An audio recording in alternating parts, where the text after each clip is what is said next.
You ever have one of those moments where you think you're living in a sitcom except it's your real life and the punchline's about to get you arrested? Yeah, that's how it felt the night my HOA president Vivian Baxter tried to break into my house with a neon green master key she bought online.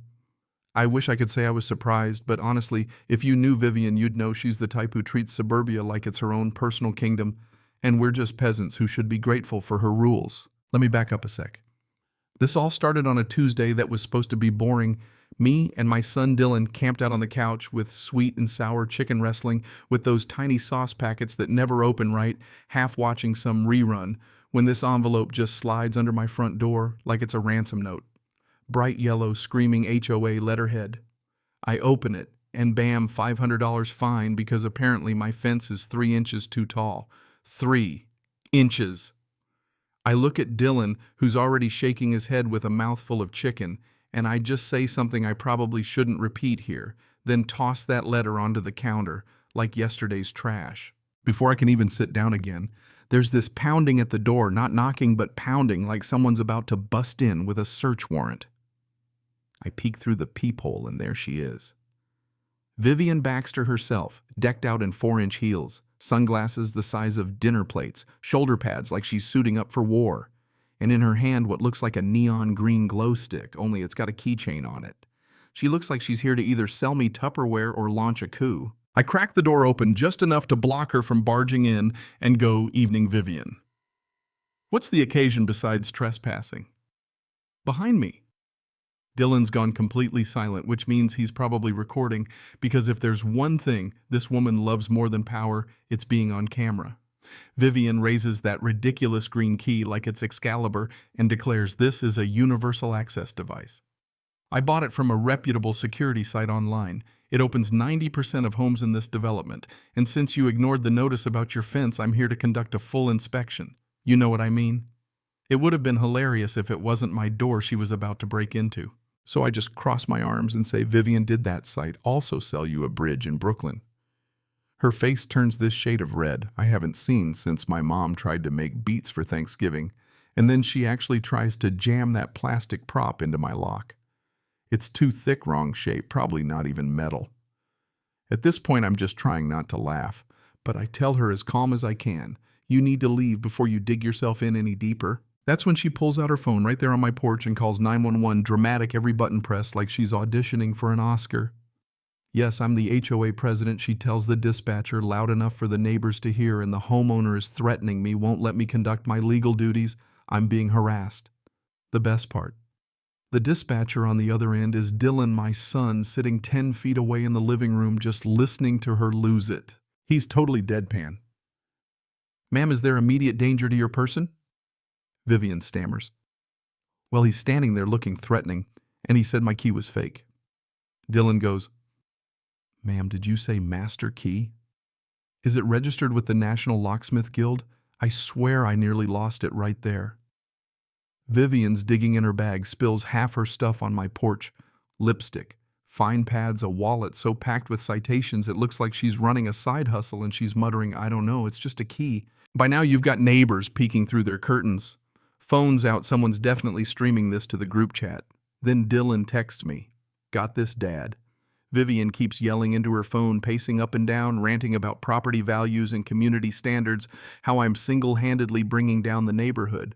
All the while Dylan's logging everything, barely holding back his laughter. Then Officer Greg Turner shows up, and you know you're in deep when Turner's on your porch because he's seen every flavor of HOA disaster in this town.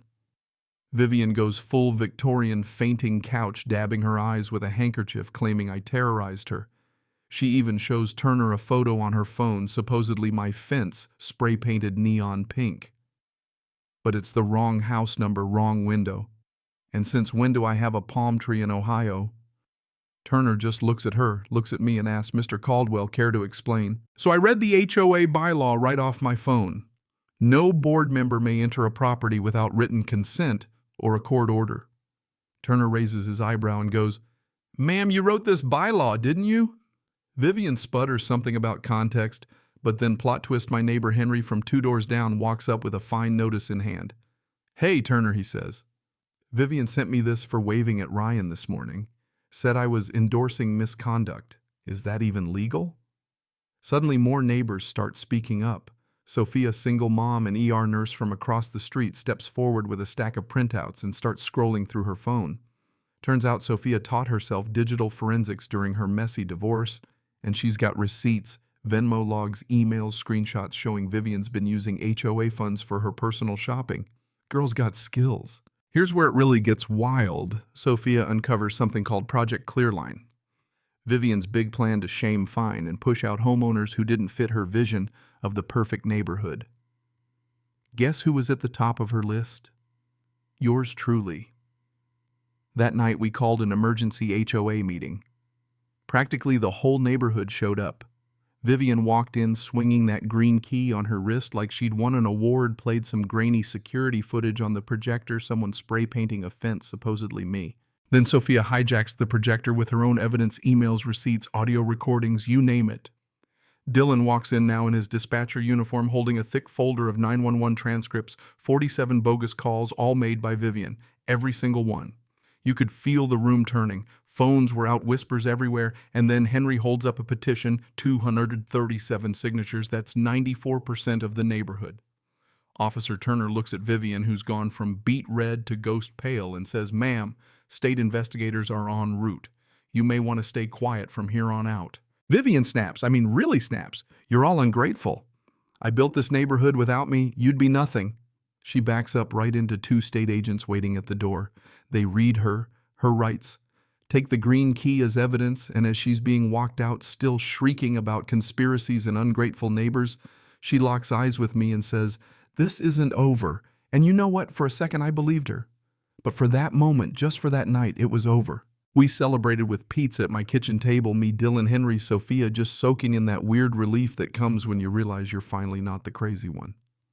Next morning, I find another envelope slid under my door, handwritten this time, "Fairview Heights isn't done with you." I just laughed because now the whole neighborhood was watching, and this time, we weren't scared. If Vivian wanted a fight, she wasn't just up against me anymore. So let me ask you, what would you have done? Was I right to stand my ground, or should I have just paid the stupid fine and kept my head down? Drop your thoughts in the comments, because I'm willing to bet this isn't just my story, it's probably yours too. And hey, if you've got a wild HOA tale, I want to hear it.